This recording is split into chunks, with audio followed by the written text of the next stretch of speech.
G'day, folks. This is part two in my If Tasmania joined the AFL ahead of the 2024 AFL season video series.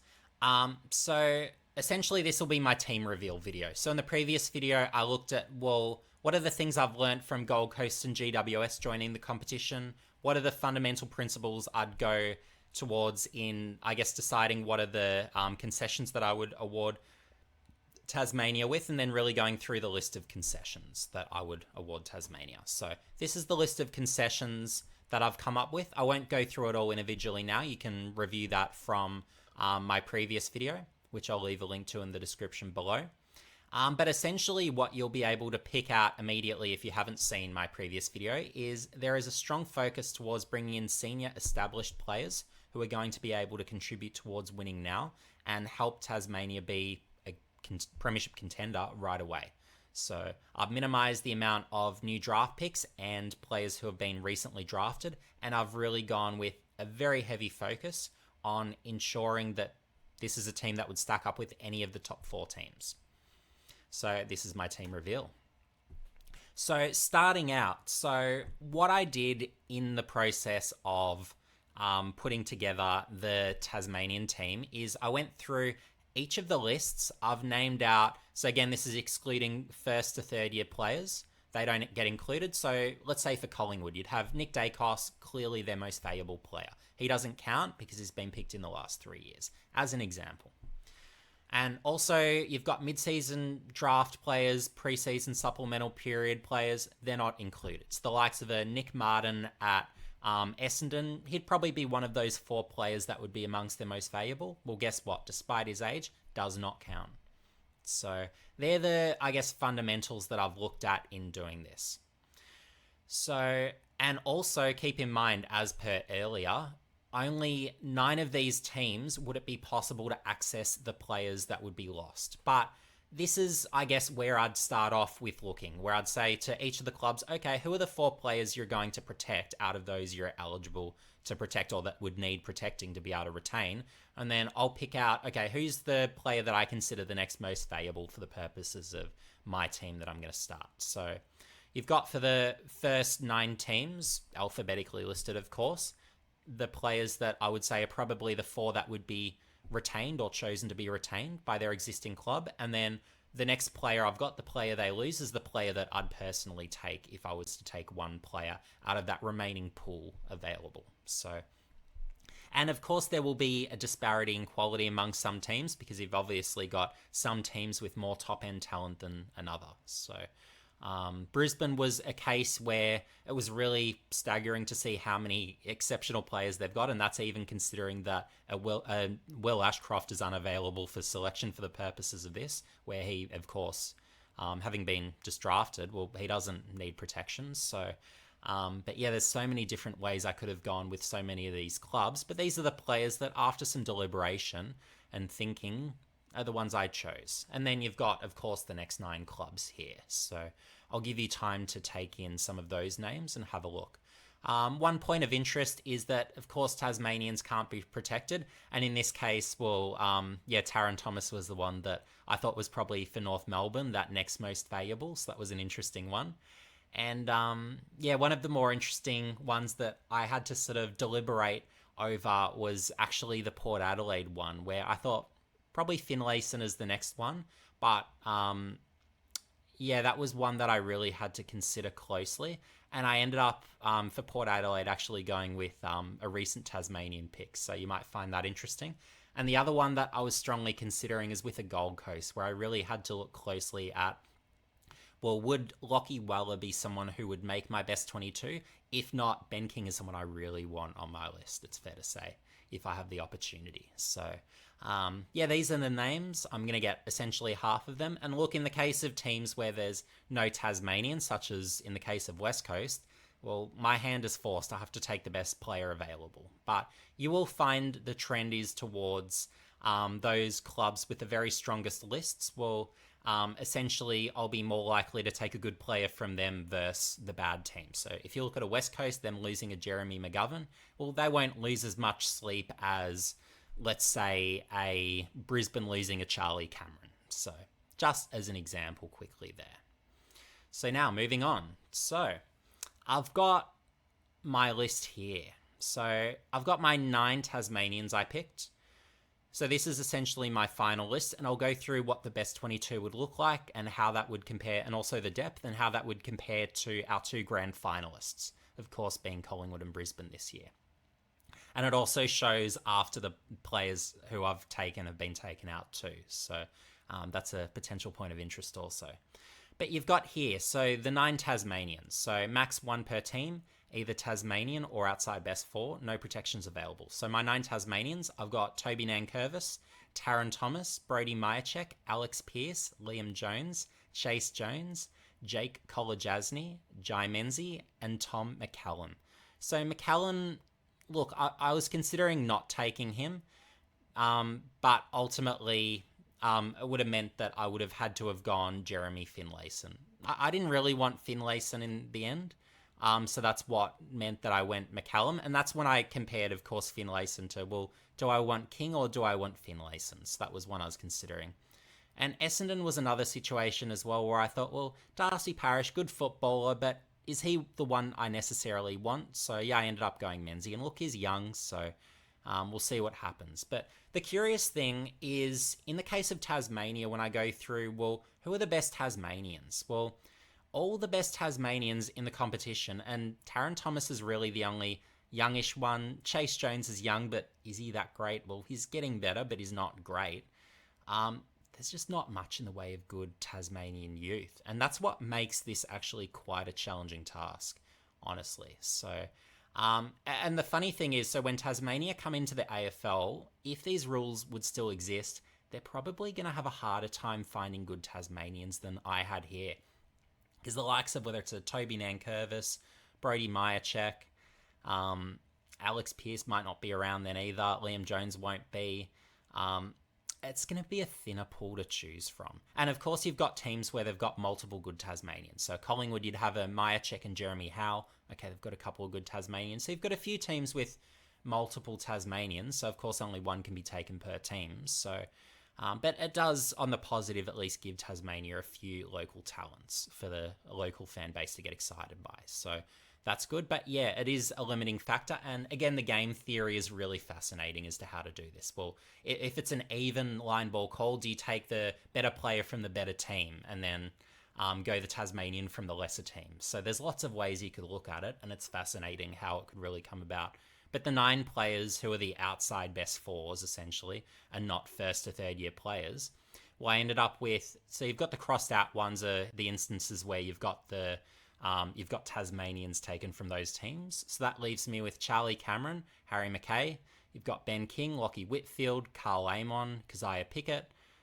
You've got Callum Wilkie, Tom Papley, and Jeremy McGovern. So a strong mix overall. McGovern was the one where it's just a case of West Coaster week and they have no Tasmanians. So that was the hard part there. But McGovern's still a star, but it's just, yeah, with his age and durability, you might only get a couple of years of service from him, and he might only play 10 games in that time even, or maybe just in one season. So, yeah, that's the hard part there. So you're not going to get a perfect team just from those concessions. But you add on the other concessions and you'll find pretty soon that the team does stack up. So my 4 born in 1992 or earlier who have either retired, been delisted, or agreed to a direct transfer to Tasmania. So you've got Jared Lyons. I think if you said to him, you've got a best 22 spot if you want to come here, I think he'd take that, honestly. Just being the sub for Brisbane, knowing that you've got Will Ashcroft coming back from injury. Eventually, you've got Levi Ashcroft joining the club soon enough as well as another absolute superstar young gun mid coming through who can also play forward, but you'll want him in the mids, no doubt, too. Yeah, look, for Lions, the career move is moving. So if you can go to a team like Tasmania, good opportunity. You've got Isaac Smith. He's actually just retired. So, but my opinion is he can still play. So, of course, best on ground in the grand final last year for the supposedly aging Geelong team. So, but yeah, I still found that, look, he still covers the ground, doesn't he? So he's still got the run, he's still got the endurance, he hasn't lost that endurance. So you stick him on a wing and I think he can still play. So I'd be pretty keen to bring him in. Jack Zeeble, I thought he was good this year, but it's just, yeah, North Melbourne are trying to go younger. So, but yeah, even if I get a year out of Smith, a year out of Zeeble just put him in defence. He's a solid piece. He's got experience. Smith, of course, premiership experience, 2 teams. That's amazing for culture. You've got a Jack Zeeble. Well, he's been a valuable leader for a long time, hasn't he? And then you've got Travis Boak. So still existing with Port Adelaide, but if you're Tasmania and you say to him, hey, you can come to us and get CBAs, well, yeah, if he can get his centre bounce attendances, well, I think Bo could jump at that opportunity as well. So, yeah, that was the 4 I nominated. And it just gives that veteran core to this group as well, where the players that you're choosing, I guess the Tasmanians, a lot of the good ones are sort of older ones, but it really ensures that you get that veteran presence, which is why I really valued this as a concession. And then the next one I've got, so 4 who are outside best 22 and are not first to 5th year players. So I've gone Nick Caulfield. So he's had his injury issues, but he's one where, look, if he gets healthy, his upside is all Australian, honestly, if everything goes right. That's the thing. So, but yeah, he can intercept, great ball user, great mover. He's got the tools. So, and look, if he doesn't work out, well, big whoop. He's in the VFL and no dramas. But there's the chance that he could be that best 22 caliber. So I really like him. And then the next 3 I've gone with more of a depth focus, admittedly. So they've got Chris Burgess. He's been incredible in the VFL. He's been underutilised by Gold Coast. But of course, if you've got the likes of Lukosius and King in that front half, it's going to be hard for him to get games. So Burgess's depth, I think, is phenomenal. So if you've got whether it's a Ben King hurt or a Harry McKay hurt, well, and they've sort of had their durability issues over time, well, bring in Burgess. You're set. So you're all good there. And of course, having only the one ruckman in Toby Nankervis, well, I wanted a bit more ruck coverage. So you've got Braden Pruce, who is good when he's healthy. He's actually a good footballer, but it's just health is the issue. And then you've got Billy Frampton, who he can play ruck, and he may even be best positioned as a ruck, but he also does have the versatility to play probably back more so than forward, but he can play forward as well. So just having those versatile tools available, that's why I really look at this for outside best 22 type who aren't first to 5th year players. Look, they don't have to be best 22 players, but at least it gives you the depth at a position where you've got AFL caliber, best 22 caliber types who can be that caliber of footballer. So it really just tops up the depth and ensures that if there are injuries, you're still in a good spot. So yeah, that's pretty much where I'd limit the depth. And with the next part, I've gone 2 free agents, including restricted, unrestricted, delisted, and previously delisted free agents. So, look, I could wait. I could do this exercise in a few weeks' time. There's probably better delisted players available. And look, there might actually be free agents, be it restricted or unrestricted, who may be willing to join Tasmania. My assumption for the purposes of this exercise is all the free agents have their teams they want to join, or they just want to stay at their existing clubs.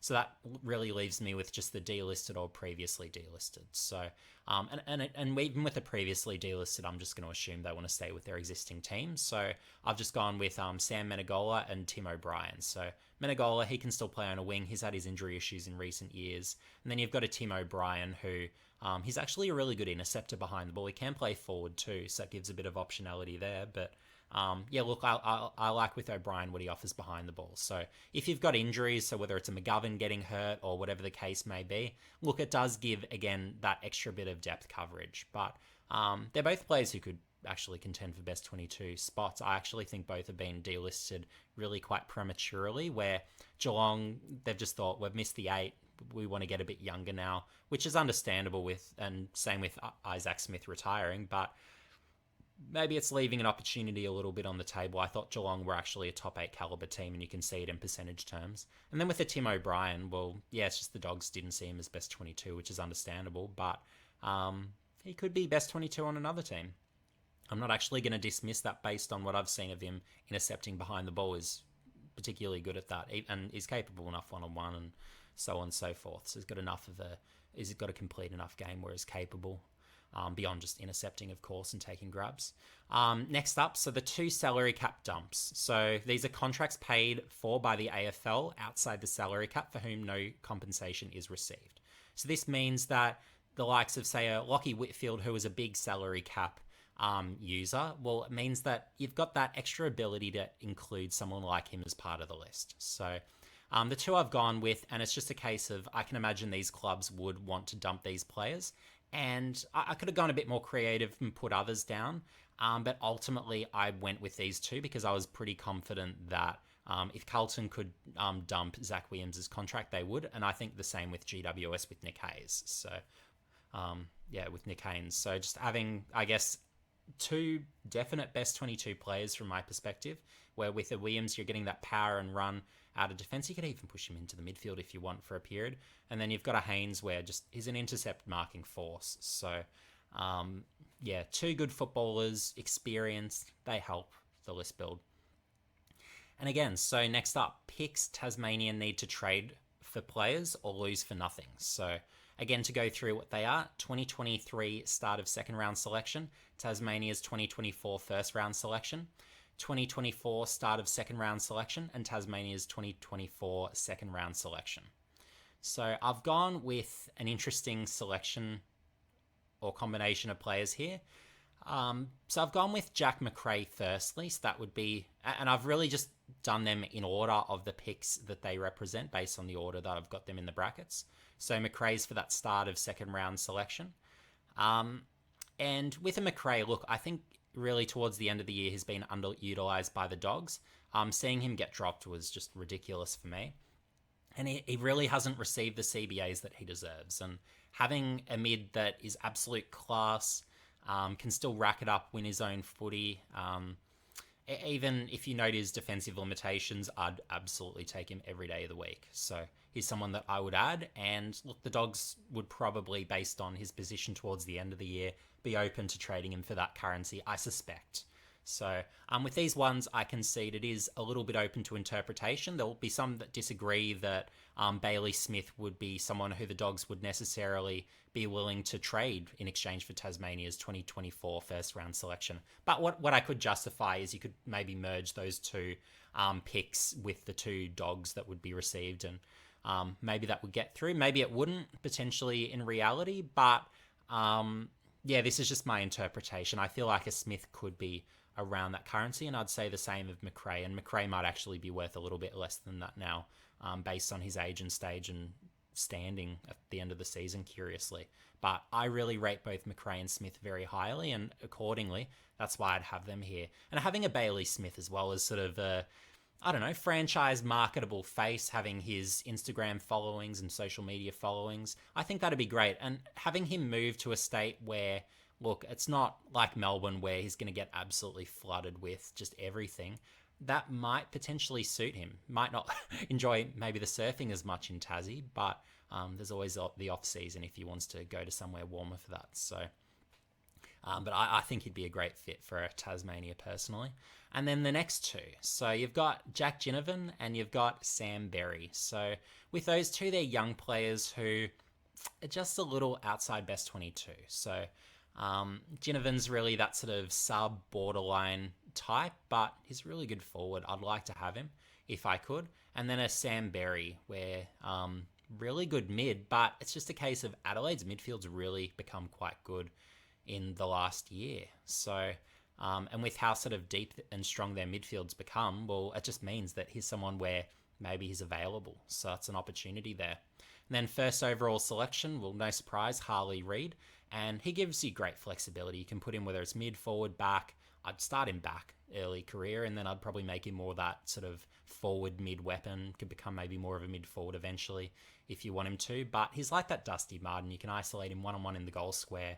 Is absolutely going to kill you. And you put him behind the ball, he can just mop up like a Luke Hodge. So you've got all the options in the world with him. 3 junior Tasmanians. So I've gone with Colby McKercher, Riley Sanders, and I've gone with James Leakey as well as the third one, where, look, he might be worth that sort of third senior list selection. And again, have to concede a hand up, haven't seen a moment of junior footy this year, haven't read an article about junior footy this year. I've just had other priorities, frankly, so, and other focuses in life. So, but they're probably the three I'd imagine.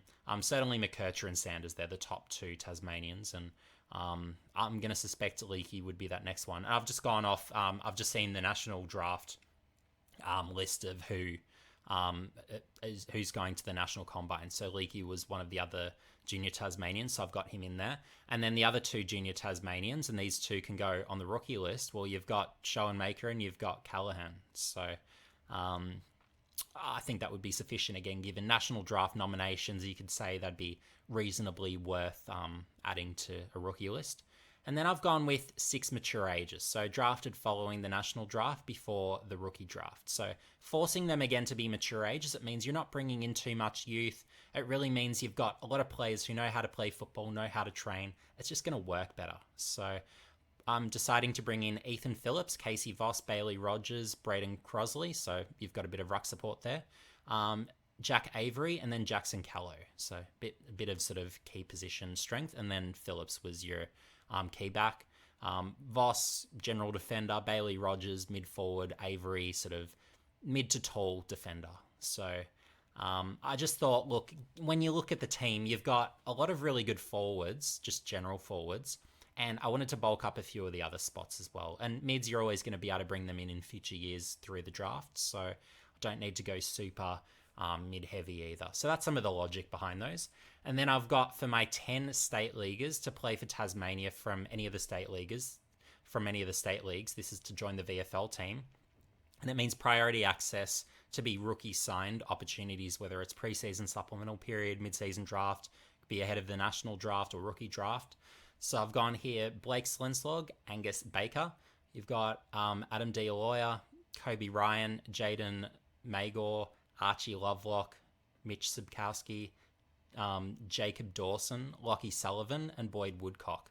So essentially you've got the first two are mature ages who are established players, and same with the last three. And that sort of, I guess, middle block in between. They're players who were unlucky last year, but it means that you're bringing in some younger players who, if they develop, then at least you're getting some youth. But with the others, it really means that you've got the coverage in terms of the good established footballers.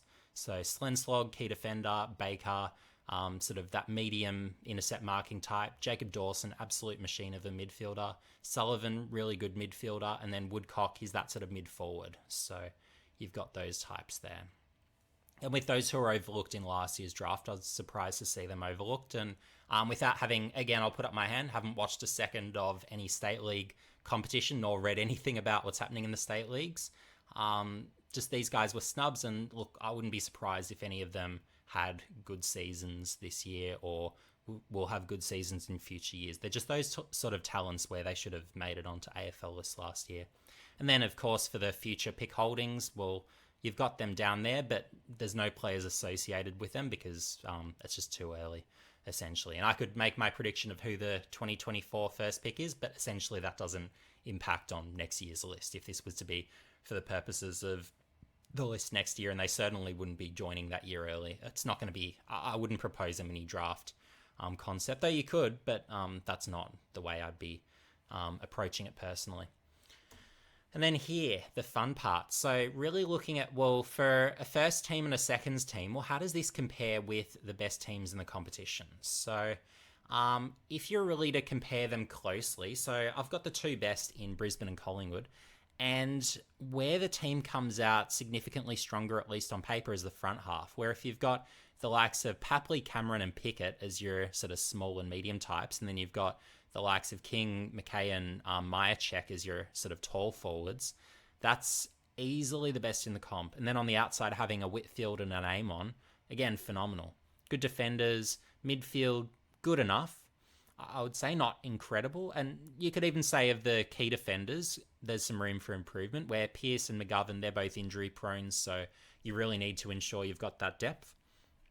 So they're the things to be aware of. But if you've got as an emergency a Liam Jones who can come in for either Pearce or McGovern at a moment's notice, and if the defenders are a bit weak, maybe you've got a Williams who you're unsure of his injury status, well, you can bring in a Caulfield. Or if there's another forward you want to bring in, well, there's Ginnivan. Well, you don't need any other good forwards, really, if you've got a Ginnivan outside the best 22. And then you've got a Sam Berry who's just outside best 22, just as the sub for the purposes of this team for now. You've got a really good balanced team. And with the mids being a relative weakness, well, that just means it's easy to bring in future mids. And additionally, as well, with the players that I'm bringing in, well, you've got a Harley Reid. Well, he can become a mid anytime you want.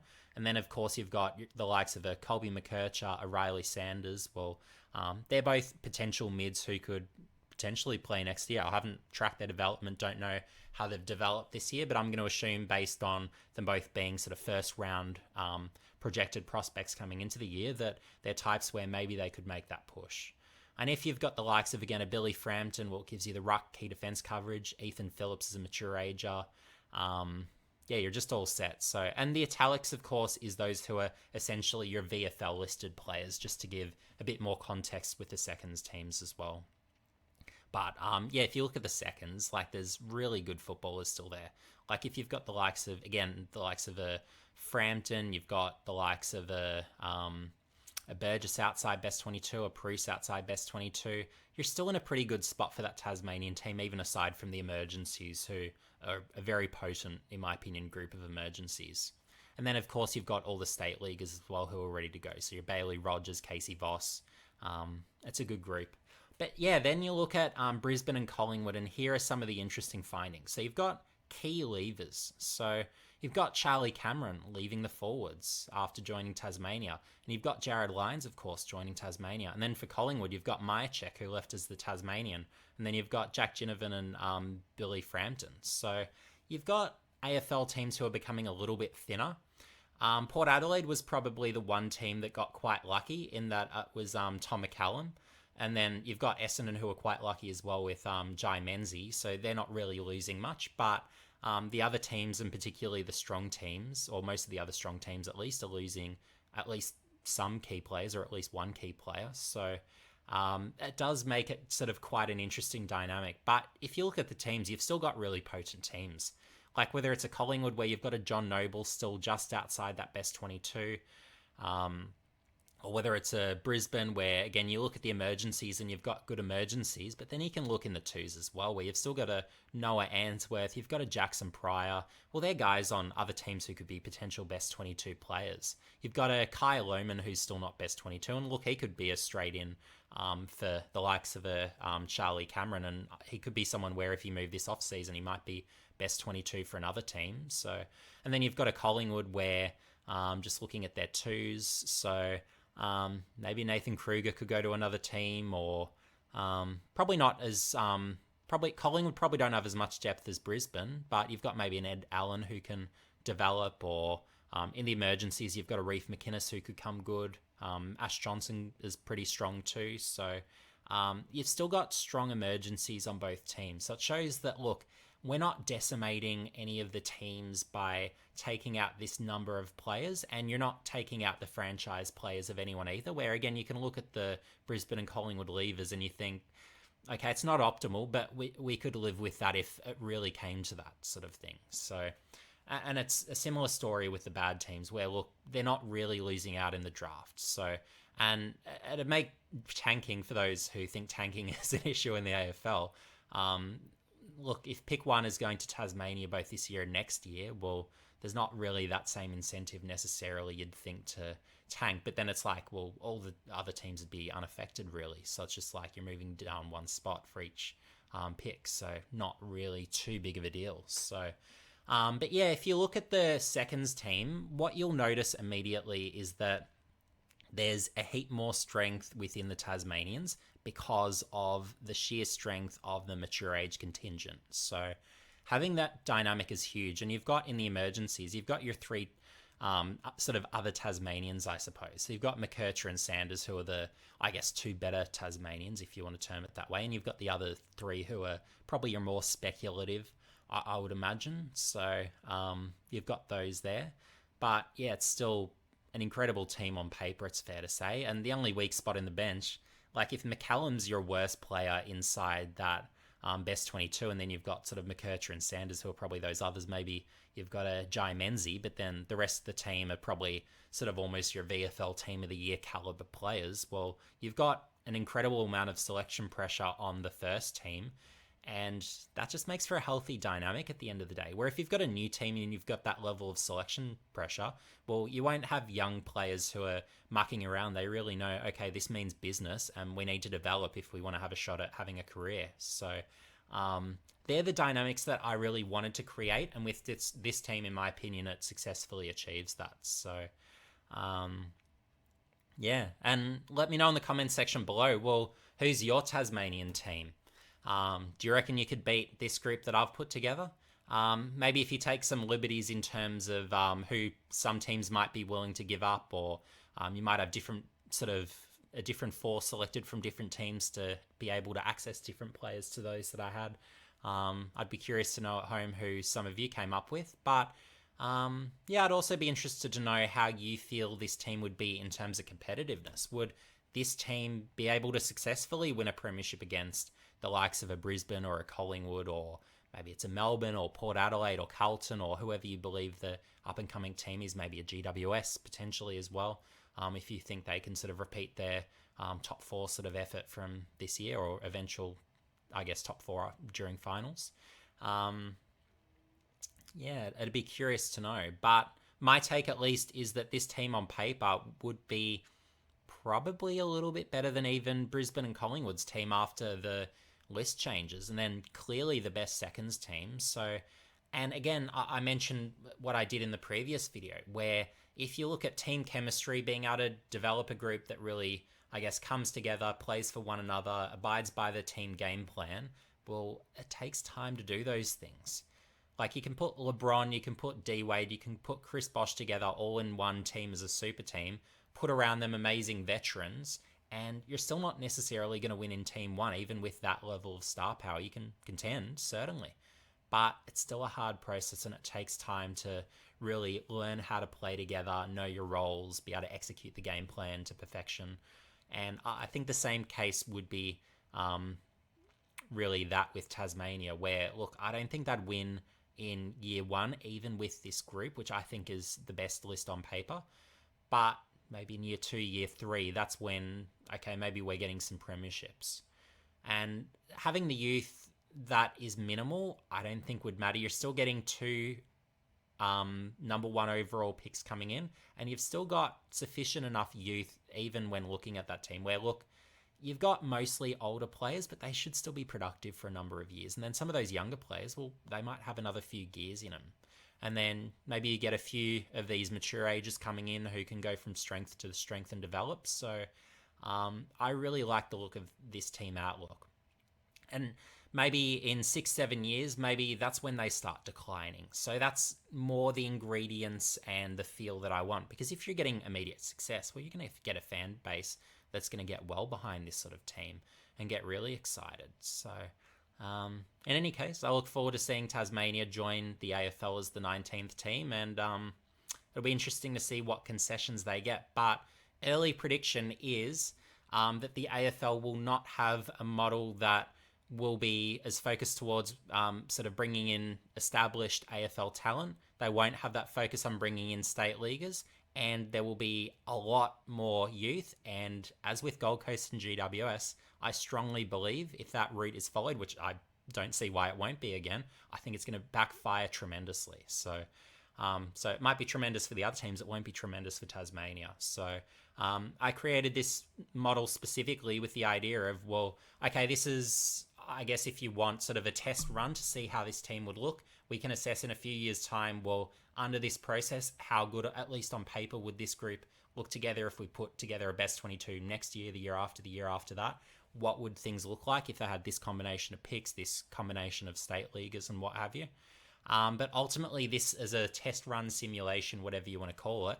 It should be a good indicator as to whether this type of, I guess, list of concessions would stack up. So, yeah, interested in your thoughts. But I've actually spent about 6 months on thinking about how these concessions would blend well. I haven't spent sort of a fixed amount of time, but it's more just I think about it here and there. But yeah, this is what I came up with, and in putting the team together, doing some tinkering with the concessions, I found this to be the perfect balance, where it brings in a good amount of state leaguers It brings in players from opposition teams who are being underutilized. It brings in veterans who are being underutilized. And it gives them all greater opportunity to have more of an impact at AFL level. But then it's also bringing in your senior established players and creating an environment where any youth you bring in, it's really going to optimize their scope for development versus what would be the case if you just brought in a whole bunch of fresh players from the under 18s just with early picks. And then you have your disaster of all this list turnover, all these contract difficulties when everyone runs out of contract. And at least this way, you're not going to get that stupid amount of list turnover, but you'd have the right natural type of list turnover where you'd have a few veterans retiring sprinkled in here and there, and you've got a good fundamental group of players otherwise who are going to want to stay together, who are good enough to actually remain on an AFL list as well. They're the key ingredients that I really value and I think would go a long way to ongoing continued competitiveness with early success included as well. So anyway, folks, see you in the next video.